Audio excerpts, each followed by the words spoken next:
السلام علیکم، میں امداد سومرو۔ اسٹیبلشمنٹ کے خلاف لہجوں میں تلخی کے بعد پی ڈی ایم کے 3 بڑوں نے رابطہ کیا ہے اور ان رابطوں میں نئی حکمت عملی بنائی گئی ہے، کچھ نیا سوچا جا رہا ہے حکومت کے خلاف اور سویلین سپریمیسی کی جو وہ دعویٰ کرتے ہیں کہ ہم جدوجہد کر رہے ہیں، اس کے لیے کیا نیا سوچا گیا یہ آگے چل کے بتاتا ہوں۔ لیکن پہلے سپریم کورٹ میں جو ہوا ہے حکومت کے ساتھ اور کس طرح حکومت ایک جج کے پیچھے جو ہاتھ دھو کر پڑ گئی ہوئی ہے، جسٹس قاضی فائز عیسیٰ، ان کے لیے کیا ہوا اور کس طرح اٹارنی جنرل نے اپنے ارادوں کا اظہار کیا، کیا مطلب ایک جج کے لیے انہوں نے آج کہہ دیا کہ جناب اب ان کو تو فون دینا پڑے گا اور ہم ان کا فون لے کر تحقیقات کروائیں گے کہ ان کو میسیجز کہاں سے آتے ہیں۔ یہ تو ہم سنتے تھے کہ ججز کے فون ٹیپ ہوتے ہیں، یہ بھی دیکھا گیا کہ پچھلے دنوں قاضی فائز عیسیٰ صاحب نے شکایت لگائی کہ ان کا اور تحریری سپریم کورٹ آف پاکستان نے ایک تحریری طور پر جاری کیا کہ قاضی فائز عیسیٰ صاحب کا فون جو ہے وہ ہیک ہو گیا ہوا ہے، تو اس میں ظاہر ہے انٹیمیٹ کرنا تھا کہ اگر ان کے فون سے کوئی نمبر سے کوئی میسج وغیرہ کسی کو جائے تو وہ ان کی طرف سے نہ سمجھا جائے، ظاہر ہے کچھ بھی مس یوز ہو سکتا تھا، تو یہ چیزیں تو تھیں۔ مگر اب اٹارنی جنرل آف پاکستان نے یہ آج ایک انتہائی گرما گرم ہیئرنگ کے بعد یہ اپنے کمرے میں صحافیوں کو بتایا کہ جناب اب جج صاحب یعنی قاضی فائز عیسیٰ صاحب کا ہم فون لیں گے اور پتہ کروائیں گے کہ ان کو کون سا میسج کہاں سے آیا۔ اب وہ میسج کیا ہے جہاں سے حکومت کی پریشانی بڑھ گئی ہے کہ وہ جو پولیٹیکل رشوت دے رہے ہیں نا عمران خان صاحب، قومی خزانہ کھولا ہوا ہے، اس کی ذرا تھوڑی سی ایک جھلک نظر آ گئی تھی جو قاضی فائز عیسیٰ صاحب نے عدالت میں کی بات۔ اب وہ جج صاحب کو میسج آیا، جج صاحب نے اس میسج کا وہاں پہ ان کو کرنا چاہیے تھا، وہ ڈاکومنٹ سائز ذکر کرنا چاہیے تھا، نہیں کرنا چاہیے تھا۔ وکیل جانے ان کا کام جانے، جج جانے ان کا کام جانے، حکومت جانے ان کا کام جانے، عدالت جانے ان کا کام جانے۔ ہمارا مسئلہ یہ ہے کہ بھائی ایک چیز سامنے آ گئی ہے کھل کے کہ اتحادیوں کو نوازنے کے لیے عمران خان صاحب نے کس طرح دولت، مال و دولت لٹا رہے ہیں، دھن دولت لٹا رہے ہیں۔ وہ جو نوٹوں کی بوریوں والا قصہ تو ابھی ہے ہی، وہ تو اب اس کی تحقیقات ہونی ہے کہ وہ نوٹوں کی بوریاں وہاں پر پشاور میں 2018 میں کس نے بچھا کر رکھی تھیں، وہ تھدیاں کس نے لگائی تھیں۔ یہ اپوزیشن پر الزام عائد کر رہے ہیں، ان کے اپنے ارکان جنہوں نے پیسے لیے تھے وہ ان پر الزام عائد کر رہے ہیں۔ مگر یہاں پر عدالت میں سپریم کورٹ کے جج کہہ رہے ہیں کہ جناب میرے پاس ثبوت آ گئے ہوئے ہیں کہ آپ نے چودھری سالک کا حلقے کا نام تو انہوں نے چودھری سالک کا نام تو نہیں لیا، لیکن انہیں 65 میں آپ نے کتنے ترقیاتی فنڈز کے نام پہ کتنا مال و دولت وہاں پر جو ہے وہ لٹا رہے ہیں وہاں پر، تو اس پر ظاہر ہے اب مطلب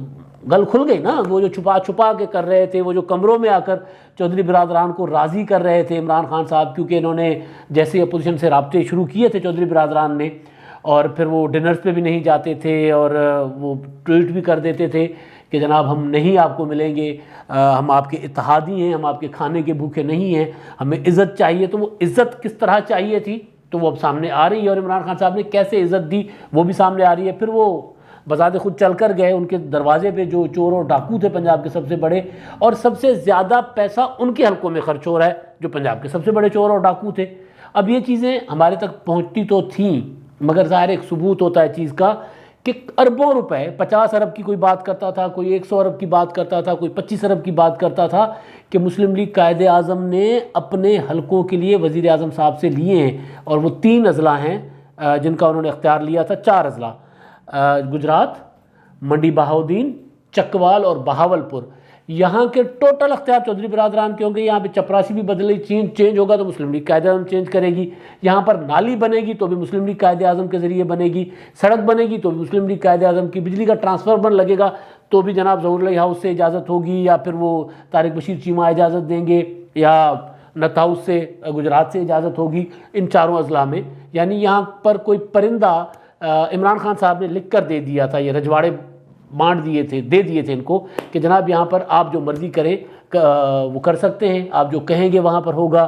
اور آپ بس مجھے مت چھیڑیے گا۔ اب یہ کہانی کس سے ہمیں ادھر ادھر سے تو پتہ چل رہی تھی، مگر معاملہ تھا جب سپریم کورٹ میں چل رہا 50 کروڑ والا، تو وہ کوئی دور بھی اگر کوئی ایم این اے ذرا ادھر ادھر جائے تو اس کو بول دینا کہ خان نے 50 کروڑ بھیجے ہیں۔ تو وہ والے 50 کروڑ کا معاملہ جس کی وفاقی وزراء نے بریفنگ میں ذکر کیا تھا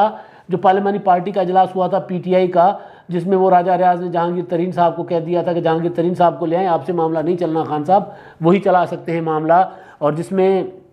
ارکان نے کہہ دیا تھا کہ جناب ہماری تو کوئی سنتا ہی نہیں ہے، تو اس میں عمران خان صاحب نے وہ تحریک عدم اعتماد کا، کیونکہ اپوزیشن اعلان کر چکی تھی، سینٹ کا انتخاب، سینٹ کی 2 نشستیں جو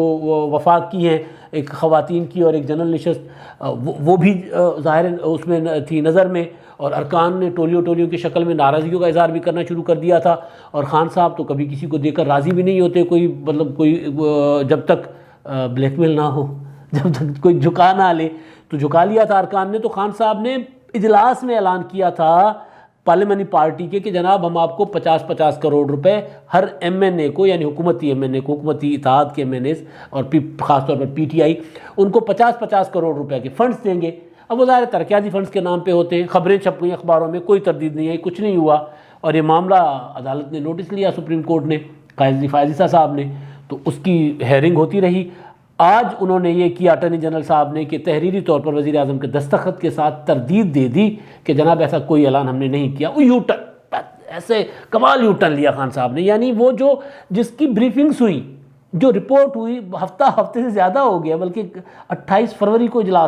جنوری کو اجلاس تھا پارلیمانی پارٹی کا، اگر میں غلط نہیں ہوں، یادداشت اگر میرا ساتھ دے رہی ہے، تو 28 جنوری کو اجلاس ہوا تھا۔ آج کیا ہے؟ 11 فروری، 28 جنوری ٹی وی پر اسی ٹائم ٹکر چل گئے، بریکنگ ہوئی، اس کے بعد اگلے دن تمام اخبارات نے ہیڈ لائنز لگائیں، کوئی تردید نہیں آئی تھی، بلکہ وہ شبلی فراز صاحب نے تو پریس کانفرنس بھی کر دی تھی اسی کے بعد، وہی والی پریس کانفرنس یاد ہوگی نا، جس پریس کانفرنس سے پہلے شبلی فراز اور شہباز گل صاحب کی لڑائی ہوئی تھی، تو پریس کانفرنس بھی انہوں نے کر دی تھی، اس میں بھی انہوں نے ذکر کر دیا تھا۔ سارا کچھ کرنے کے بعد جب سپریم کورٹ نے پوچھا کہ بھائی عمران خان صاحب تو اس کو سیاسی رشوت کہا کرتے تھے، تو اب یہ کیوں دی جا رہی ہے؟ تو انہوں نے کہا کہ جناب وہ تو غلط خبریں چلی ہیں، اور یہ جناب وزیر اعظم صاحب نے اپنا وضاحت اور تردید دے دی ہے اپنے دستخط کے ساتھ، تو یہ تحریر عدالت نے کہا اوکے۔ قاضی فائزہ صاحب نے کہا کہ جناب یہ اٹارنی جنرل صاحب کو کہ بھائی یہ تو جو ہے NA-65 چکوال، وہاں پر یہ اتنے پیسے خرچ ہو رہے ہیں، بہت زیادہ پیسے خرچ ہو رہے ہیں، اس کے میرے پاس ثبوت بھی آ گئے واٹس ایپ پہ۔ تو انہوں نے کہا کہ جناب آپ کے پاس واٹس ایپ پہ کیسے ثبوت آ سکتے ہیں؟ آپ تو خود وزیر اعظم کے خلاف فریق ہیں، یہ ہیں وہ ہیں۔ وہ بڑی گرما گرمی ہو گئی، تو عمر عطا بندیال صاحب نے ذرا لقمہ دیا، انہوں نے بچانے کی کوشش کی حکومت کو، اور انہوں نے کہا کہ جناب وزیر اعظم صاحب کو استثناء ہوتا ہے 248 کے تحت، تو آپ استثناء کیوں نہیں لیتے؟ تو انہوں نے کہا کہ جناب ہمیں استثناء بھی چاہیے، اور ساتھ ساتھ یہ جو ہے یہ تو فریق ہیں تو بات نہیں کر سکتے اس پر۔ بہرحال جج صاحب پر حملہ کیا، تو ہوا یہ، کل ملا کر بات یہ ہوئی کہ چیف جسٹس صاحب اور وہ عمر عطا بندیال صاحب انہوں نے بہرحال ایک معاملہ جو ہے وہ ٹھنڈا کیا، ٹھنڈا کرنے کے بعد درخواست نمٹا دی، غیر مؤثر قرار دے کے، ظاہر ہے وہ درخواست تو نہیں تھی لیکن معاملہ نمٹا دیا جب انہوں نے کہا کہ جناب ہم فنڈز نہیں دے رہے، تو معاملہ تھا بھی ہے کہ آپ فنڈز کیوں دے رہے، آپ دے نہیں سکتے، تو بہرحال وہ معاملہ ہو گیا ختم۔ اور اس کے بعد جب اٹارنی جنرل صاحب گئے اپنے کمرے میں، تو وہاں پر صحافیوں نے ان سے بات چیت کی، تو ادھر انہوں نے اپنے جو حکومت کے ارادہ دکھا دیا، حالانکہ اٹارنی جنرل تو ریاست کے نمائندے ہوتے ہیں، حکومت کے نہیں ہوتے۔ بہرحال حکومت کی ریاست کی طرف، ریاست حکومت ظاہر چلاتی ہے، تو وہاں پر آ کر وہ اپنی نمائندگی کرتے ہیں عدالتوں میں۔ بہرحال انہوں نے وہاں پر اٹارنی جنرل صاحب نے کہا کہ جناب اب ہم تو جج صاحب سے ان کا فون بھی لیں گے، ان کو واٹس ایپ پہ کہاں سے آتے ہیں یہ والے ان کو میسیجز کہاں سے آتے ہیں ہم نے دیکھنے ہیں، ہم جج صاحب سے فون لے لیں گے۔ یعنی سیدھی لڑائی، یعنی وہ پیچھے پڑے ہوئے ہیں، یہی وہ جج صاحب ہیں قاضی فائزہ صاحب جن کے خلاف صدارتی ریفرنس آیا تھا، اور وہ ریفرنس بھی وہ جو وزیر اعظم صاحب نے بھیجا، پھر صدر نے آگے سپریم جوڈیشل کونسل کو بھیج دیا تھا، اور ریفرنس بھی وہ کہ جس کی زبان پر نہ جانے کتنے اعتراضات اٹھے تھے، اور بہرحال اس کا جو بھی اشر ہوا وہ بعد میں سب نے دیکھ لیا۔ تو پہلے دن سے قاضی فائزہ صاحب کے پیچھے عمران خان صاحب کی جو حکومت ہے، جو انصاف پسند حکومت ہے، ان سے ایک آزاد جج جو ہے وہ برداشت نہیں ہوتا، تو آپ سوچ لیں کہ کتنے انصاف پسند یہ ہوں گے۔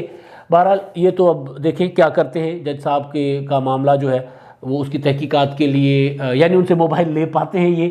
موبائل ان کا ہیک تو ہو گیا تھا، اب جس نے بھی کیا تھا کوئی پتہ نہیں، بجائے اس کی یہ والی تحقیقات کر رہے ہیں کہ جج صاحب کا فون کون ہیک کر رہا تھا، اب جج صاحب کا فون ہی لینے کے چکر میں حکومت۔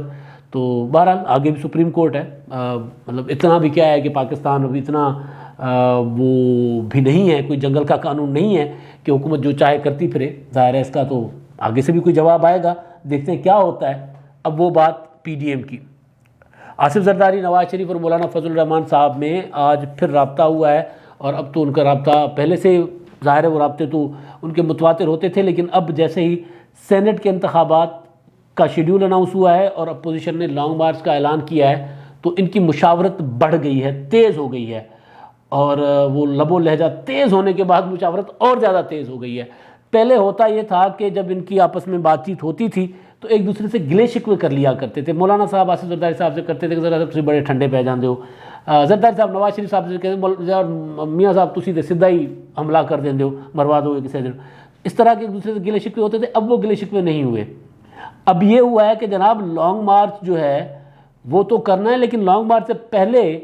حکومت کو اگر گرانا ہے، وہ پہلے اونٹ کو گرانے کے لیے گھٹنوں کے بل لانا پڑتا ہے، اس کے بعد وہ بیٹھ جاتا ہے خود ہی، تو اگر حکومت کو گرانا ہے تو پہلے گھٹنوں کے بل لانا پڑے گا اس کو، تو وہ گھٹنوں کے بل لانے کے لیے سینٹ کے انتخابات جو ہیں وہ بہترین ہے، اس کا فورم ہے اور موقع ہے۔ تو سینٹ کے انتخابات کے لیے پرسوں سے کاغذات نامزدگی جمع ہونے، شیڈیول آ گیا ہے۔ الیکشن کمیشن نے 3 مارچ کو سینٹ کے انتخابات ہوں گے، لاسٹ بھی 3 مارچ کو ہی ہوئے تھے 2018 میں، تو وہی تو 3 مارچ کو انتخابات ہوں گے۔ تو ان انتخابات میں اب ذرا حساب کتاب لگائیں، جوڑ توڑ کریں، سندھ سے کتنی نشستیں ہم لے سکتے ہیں، پنجاب سے کتنی زیادہ لے سکتے ہیں، کے پی کے سے کتنی لے سکتے ہیں، کتنی زیادہ لے سکتے ہیں، اور قومی اسمبلی سے کم از کم 1 سیٹ کیسے لی جا سکتی ہے نشست، اس پہ ذرا حساب کتاب لگائیں، کون کس کو ذمہ داری دی جائے، کون کیا کرے گا، اور کن کن سے رابطے ہیں، کن کن سے رابطے بڑھائے جائیں، کیونکہ وہ جو پی ٹی آئی کے اندر خاص طور پر پنجاب کی اور کے پی کے کی بغاوت تو ساری سامنے آ گئی ہوئی ہے۔ تو پنجاب میں تو ایک ایم پی اے جو ہیں مظفر گڑھ کے خرم لغاری صاحب، انہوں نے تو پارٹی چھوڑنے کا اعلان کر دیا کہ جناب میں تو انتخابات میں اور اس میں ووٹ ہی نہیں دوں گا، اور وہ ان کے ساتھ اور لوگ بھی ہیں، اور ہماری وہ تو 5 کا کلیم کر رہے ہیں، لیکن وہ ہو گئے داؤد سلیمانی صاحب کا گروپ ہو گیا، تو یہ ٹھیک ٹھاک گروپس نکلیں گے۔ تو پنجاب سے پی ٹی آئی جو 6 نشستوں کی اس کی اپنی حیثیت ہے، اپنی اسٹرینتھ ہے، وہ 6 سے 4 نہ ہو جائے جو چیزیں ہو رہی ہیں، تو یہ وہ 6 سے 4 کرنے کے چکر میں پی ٹی آئی کو پنجاب میں، اور سندھ میں پیپلز پارٹی کی 6 یا 7 جو ہیں ان کو 9-10 کرنے کے چکر میں یہ لگے ہوئے ہیں، اور کے پی کے میں تو الگ سے واردات کریں جو ہے وہ ہو چکی ہوئی ہے وہاں پر، تو وہاں پر بھی اس کو ذرا مٹیریلائز کرنے کے لیے تو یہ ساری باتیں کہ بھائی کہاں کہاں پی ٹی آئی کمزور ہے، کون کون سے لوگوں سے رابطہ کیا جا سکتا ہے، کس کو کیا لالچ دی جا سکتی ہے، کس کو کیسے ملایا جا سکتا ہے، لا مولا یہ بات خریدنے کی تک بھی چلی جائے گی۔ عمران خان صاحب ایسے تو نہیں چیخ رہے، جب اپنے لوگ ناراض ہوتے ہیں اپنے گھر میں دیکھنے کے بجائے، عمران خان اپوزیشن کے اوپر چڑھے ہوئے تھے تو اپنے گھر میں تو سارے کے سارے ناراض ہیں، اور اب جب وہ 50-50 کروڑ والی لالچ تھی ایم این ایز کو، وہ بھی ابھی فی الحال سپریم کورٹ نے اس پہ بھی ڈھکا لگا دیا ہے، تو اگر وہ بھی عمران خان صاحب کے ہاتھ میں نہیں ہوگی تو وہ اور کمزور ہوں گے، تو وہ بھی سارا معاملہ جو ہے وہ اپوزیشن کے اور پی ڈی ایم کی قیادت کے اس میں ہے، زیر بحث ہے، زیر غور ہے۔ تو یہ سارے معاملات پر انہوں نے بات چیت کی، اور سب سے امپورٹنٹ چیز جو اس کے بعد کی ہے کہ لانگ مارچ کے لیے کیا کیا تیاریاں ہیں، کس کو کیا ذمہ داری دی جائے، کراچی میں کس کے پاس کیا ذمہ داری ہو، لاہور میں کس کے پاس کیا ذمہ داری ہو، اسلام آباد میں جب آئیں گے اور پڑاؤ ہوں گے مختلف مقامات پر تو وہاں اس کو کیسے مینیج کرنا ہے، یہ ساری باتیں ہوئی ہیں۔ اور وہی بات جملہ جو میں نے تھوڑی دیر اسی میں ابھی آغاز میں کیا تھا کہ کوئی گلے شکوے نہیں ہوئے، یعنی وہ والے گلے شکوے کہ جس سے تاثر ملتا تھا کہ پی ڈی ایم تقسیم ہے، وہ والے نہیں ہوئے۔ میں نے کیونکہ تمام سورسز کھنگالے تو ایشو جو ہے وہ بجائے گلے شکوے کے اگلی حکمت عملی پر مشاورت ہوئی ہے، اور فوکس سینٹ اور لانگ مارچ، اور سینٹ میں عمران خان کو یا وزیر اعظم عمران خان اور ان کی حکومت کو ٹف ٹائم نہیں دینا بلکہ شکست دینی ہے، اور کس طرح لوگوں کے ساتھ رابطے کرنے، یہ ساری باتوں میں مشاورت ہو رہی ہے، اور یہ صرف ایک فون نہیں ہوا، ان میں بار بار رابطے ہو رہے ہیں۔ اب تک کے لیے اتنا ہی، اللہ حافظ۔